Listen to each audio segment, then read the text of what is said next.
We got to talk about trust masteries in a very, very probably soon style of videos because oh, it's on that side. Sorry. So, still trying to figure out trust masteries, and this isn't mine. This is one that I've just seen floating around the internet.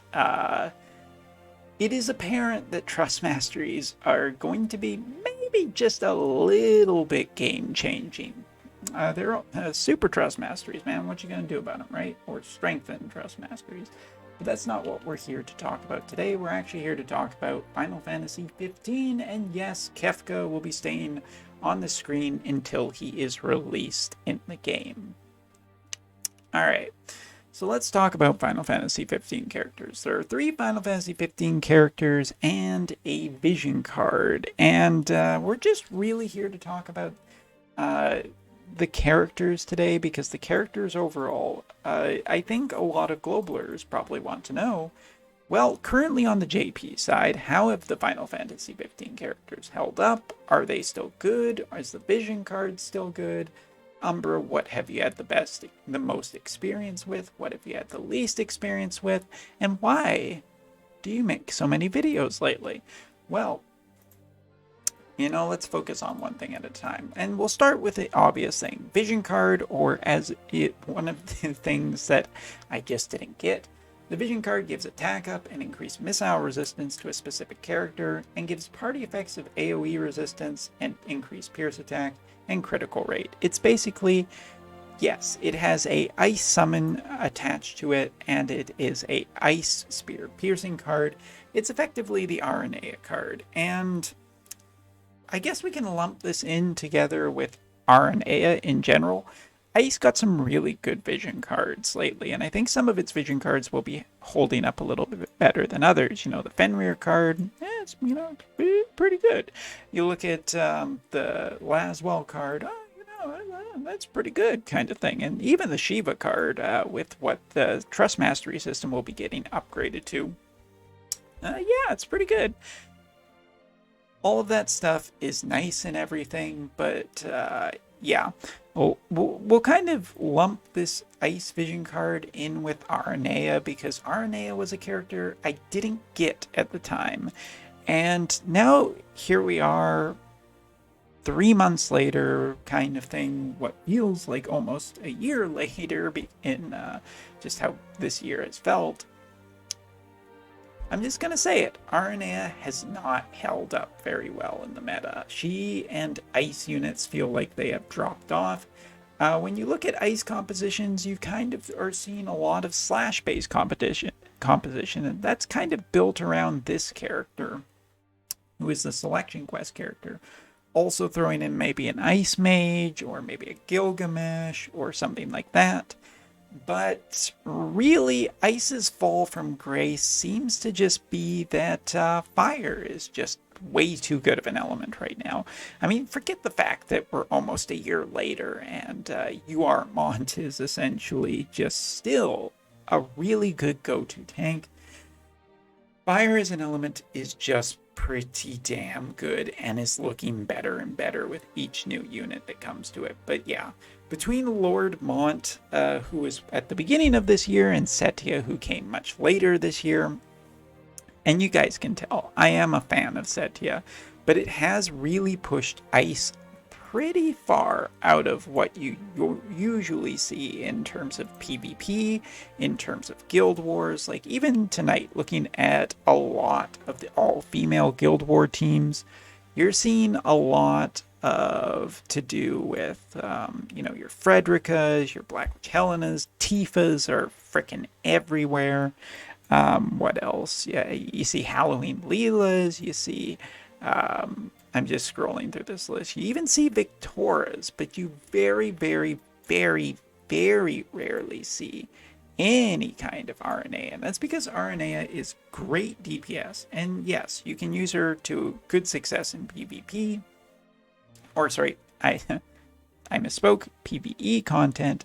But a lot of the times you just don't see her in a comp, whether that was because everybody already went for Noctis or people were saving for, whatever was coming in the future. She is a character that we don't have a ton of data on, much like Barret, but I don't feel that it is really too much of a stretch to say that kind of fell short of the mark. Hey, there we go. We have an Aranea just to prove me wrong. I was wondering when she was going to show up. But yeah, don't think that she's a bad unit at all. Think that she just has some pretty tough matchups. And the compositions that she is good against, that she really has advantage of, which is, your Jooms and whatnot, just isn't even necessarily that great. Joom's just pretty strong in general, and it kind of feels still like you see a lot of mons. Pure mono fire is just really good, so I feel like this girl has fallen off a little bit harder than the other two characters we'll talk about, but she's not bad for anyone who really likes her. You can get some really good use out of her, and she is really strong. It's just fire elemental teams are probably still going to be a problem for her into the future. Next up, the character to talk about is Prompto. And Prompto, let's be honest, Prompto is propped up basically by the dark element. I have lost to this character in PvP content, and I've seen him be really good in PvE content, but I have not gotten mine to 120 because I focused on the last character. Prompto is probably the one who has aged the best of all three of the characters, and that kind of gives away what I'm going to talk about Noctis, but in all seriousness, Prompto's just in a really, really strong element still. Mono dark is just really good, and with vision cards and the trust masteries coming in with what you can do with TMR weapons, it's looking like characters will be even stronger into the future than they already are. And that's great news for people who like this character and like, Mono Dark.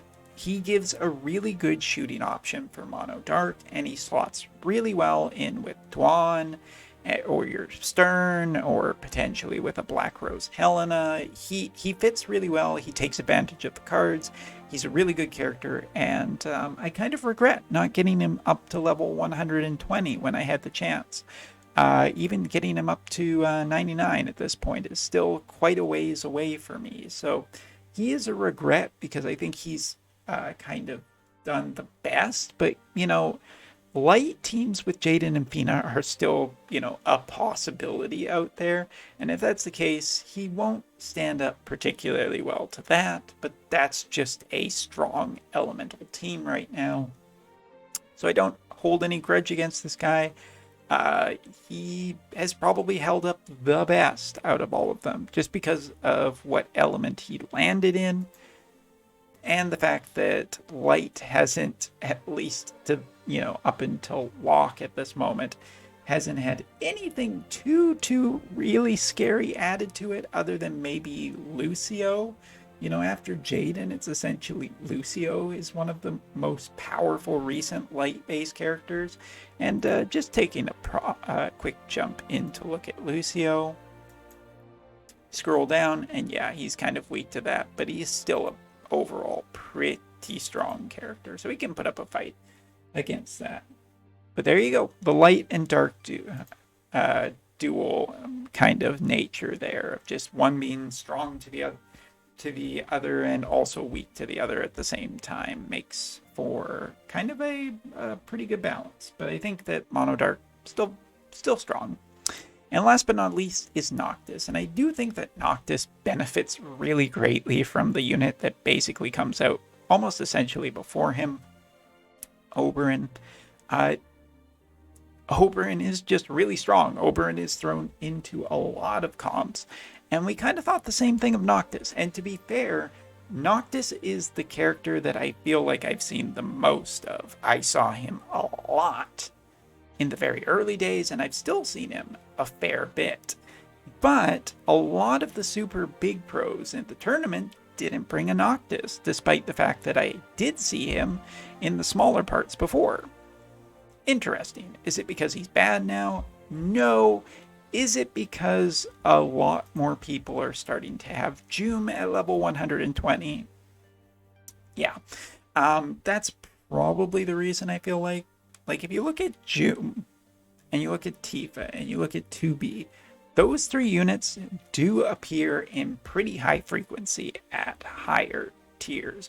Like, you see these characters a lot, and Noctis, he does. If you remember back in the original time of FF15 on the JP side, I kind of commented that I wasn't overly amazed with how much DPS Noctis was able to put out. Since then, having more time with Noctis and using him in Porcelain Tower and everything, he's a great character for PvE. He gets a lot of stuff done. Like, all three of these characters can get a lot of stuff done in PvE. Noctis has definitely been one of my favorites just because of his teleportation, his support skills, his limit burst, being pretty flexible. All of that stuff makes for a really great character. But in PvP, and Guild Wars, it feels very, very few Noctises, especially when it is a combined gender thing, because Joom has become a lot more popular of a tank, and Tifa is pretty everywhere. You know how back on the JP side originally after FF7, Cloud was everywhere? Well, Cloud dropped off. Not completely, but a lot, and it feels like Tifa has been just creeping in everywhere. It feels like she's in so many comps, and it could just because, we're doing a mono-female teams right now, and everybody has Tifa built, but everyone built Tifa, so that tells you something.